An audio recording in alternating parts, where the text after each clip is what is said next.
சுபா உதயகுமார், இப்போ நீங்க கொள்கை அளவுல ஒரு அரசு நிலைப்பாடு எடுக்கணும், சூழலியல் சார்ந்து, தமிழக இயற்கை வளங்கள் சார்ந்துன்ற பார்வையை முன் வச்சிங்க. இப்போ டங்ஸ்டன் விவகாரத்தை பொறுத்த வரைக்குமே திமுக முதலமைச்சர் நான் இருக்கிற வரைக்கும், முதலமைச்சராக இருக்கிற வரைக்கும் நான் அனுமதிக்க மாட்டேன்றதும், அதிமுக அனுமதிக்க மாட்டேன் அப்படின்னு சொல்வதும், பாஜகவுமே நாங்க போய் பேசுறோம், அது விவசாயிகளுக்கு எதிராக இருக்கு, அங்க இருக்கிற மக்களுக்கு எதிராக இருக்கு, நாங்களும் பேசுறோன்ற ஒரு புள்ளியை நோக்கி நகர்ந்திருக்கிறாங்கன்னா இந்த பிரச்சனையை எப்படி பாக்குறீங்க? இந்த அரசியல் நிகழ்வை எப்படி எடுத்துக்கிறீங்க?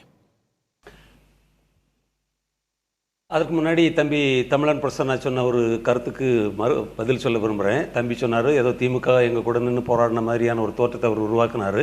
இன்றைக்கும் எங்கள் மேலே 63 வழக்குகள் இருக்குது. பல்லாயிரக்கணக்கான மக்கள் இன்றைக்கும் துன்புறுத்துக்கிட்டு இருக்கிறாங்க.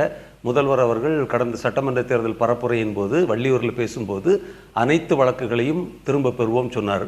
ஆனால் இப்போ சார்ஜ் ஷீட் தந்துட்டு இருக்காங்க எங்களுக்கு. நான் போய் சார்ஜ் ஷீட் வாங்கியிருக்கேன், 2 சார்ஜ் ஷீட் வாங்கியிருக்கேன் இந்த கடந்த 2 மாதங்களில். அதனால் திமுக அரசாங்கம் மக்களுக்கானதாக எனக்கு தெரியல. அது ஒரு பக்கம். இன்னொரு பக்கம் நீங்கள் சொன்ன மாதிரி இந்த பாஜகவை நம்ப முடியாது. ஏன் சொல்கிறேன்னு கேளுங்க. அதாவது கடந்த 2023-24 பட்ஜெட்டில் ஒன்றிய அரசாங்கம் ஒரு திட்டத்தை முன்வைக்குது, கிரிட்டிக்கல் மினரல் மிஷன். அதாவது நாட்டிற்கு தேவையான மிக முக்கியமான கனிமங்களை அள்ளி தோண்டி எடுப்பது என்கிற ஒரு திட்டம்.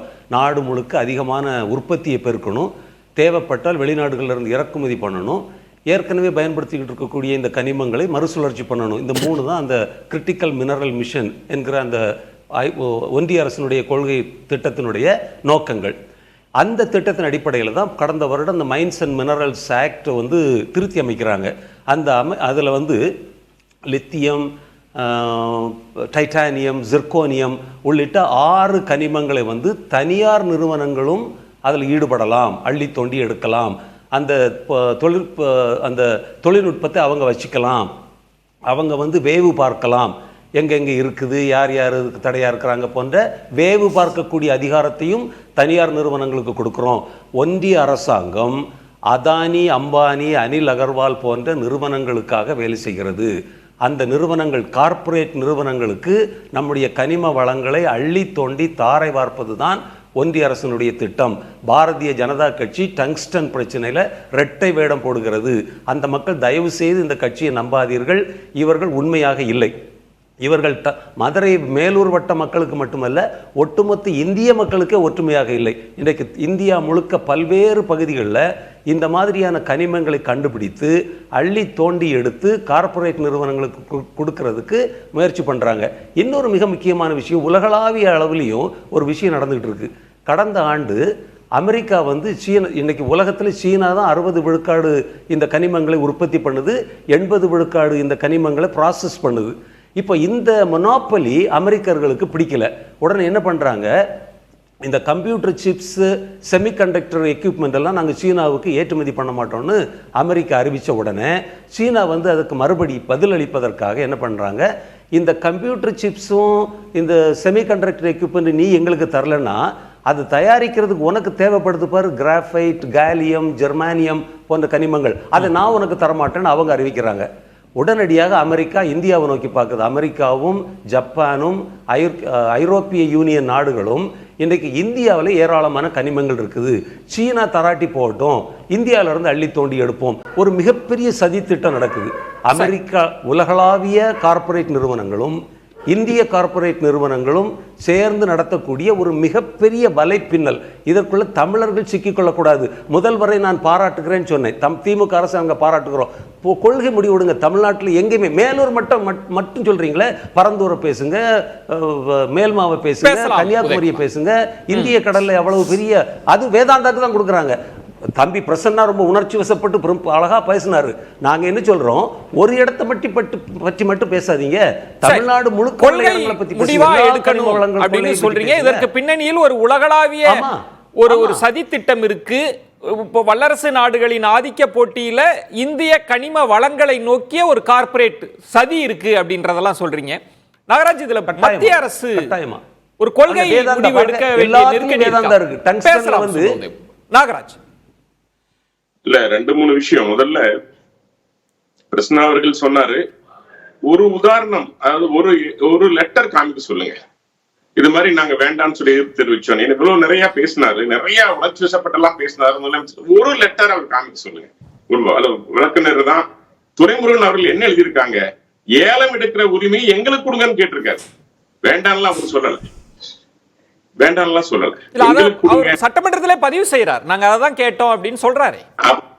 என்ன புயல் உரிமை, மண் உரிமை, என்ன சார் உரிமை பேசுறாங்க? பேசுனா தமிழ்நாட்டுக்கு நாங்க செஞ்சதை விட யாரு சார் செஞ்சிருக்கா? தமிழுக்கு நாங்கள் செஞ்சதை விட யாரு செஞ்சிருக்கா? உதயகுமார் அவர்கள் பேசுறாங்க, ஸ்டெர்லைட் ஆலையை கொண்டு வந்தது யார்? தமிழக இன்றைய முதல்வர் அன்னைக்கு துணை முதல்வர் இருந்தப்ப 250 ஏக்கர் இடத்தை ஒதுக்கி கொடுத்தாங்க. நெடுவாசல் நீத்தேன் கையெழுத்து போட்டது யார்? இதெல்லாம் நீங்க பேசக்கூடாது சார். தமிழ்நாட்டை பற்றி எங்களுக்கு அக்கறை இருக்கிறது. மேக் இன் இந்தியா கொண்டு வந்த இந்தியாவுடைய பொருளாதார கனிம வளங்கள், இயற்கை வளங்கள் சார்ந்து பேசுறப்ப நீங்க மத்திய அரசை பிரதிநிதித்துவப்படுத்துறதுனால கேட்கிறேன். இப்போ வல்லரசுகளுக்கு இடையே போட்டி இருக்கு, ஆனா நம்முடைய இயற்கை வளங்கள், அந்த வளங்கள் எடுக்கப்படுகிற போது ஏற்படக்கூடிய மற்ற சுற்றுச்சூழல் பாதிப்புகள்லாம் இருக்குல்ல. உதயகுமார் சொல்றார், தமிழ்நாடு அரசே கொள்கை முடிவு எடுக்கணும்னா நீங்க எடுக்க வேண்டாமா? நாங்க டெல்லியில் உட்காந்துட்டு முடிவு பண்ணுவோம், நாங்க ஒரு நிறுவனத்துக்கு சொல்லுவோம், அவங்க எடுத்துப்பாங்கன்றது சரியா இருக்குமா? நீங்களும் ஒரு விவசாயியா இருக்கிறதுனால அந்த கேள்வியை கேட்கிறேன். ஒன்று கேட்கிறேன், இன்னைக்கு விஞ்ஞான வளர்ச்சி இல்லாமல் தமிழ்நாட்டில் நாம பல விஷயங்கள் செய்ய முடியாது. அது செல்போன்ல இருந்து, மோட்டர்ல இருந்து, பல விஷயங்கள் இருந்து எப்படி எதற்கு பயன்படுத்துறோம்னு முக்கியம். மத்திய அரசு இன்னைக்கு எந்த அளவுக்கு அதை எடுத்துக்கொண்டிருக்கிறது, எப்படி செயல்படுத்துங்கிறத நீ பார்க்கணும்.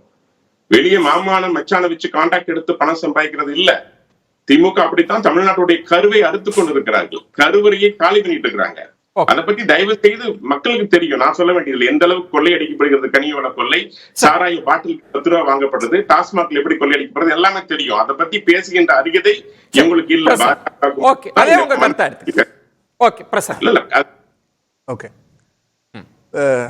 திரும்பவும் நான் உதயகுமார் அண்ணனுக்கு தான் சொல்றேன். நான் அவரை டீக்ரேடோ அல்லது அவருடைய உழைப்பு குறித்தோ அல்லது போராட்டம் குறித்தோ நான் தவறா பேசல. அண்ணன் தவறா புரிஞ்சிருந்தா அந்த வார்த்தைகளை நான் திரும்ப பெறுகிறேன். உங்களை போன்ற களப்போராளிகள் நிச்சயம் இல்ல வழக்குகளை இன்னும் திரும்ப பெறல. திமுக ஒரு வழக்கு கூட திரும்ப பெறலையா? அண்ணன் ஒரு வழக்கு கூட திரும்ப பெறலையா?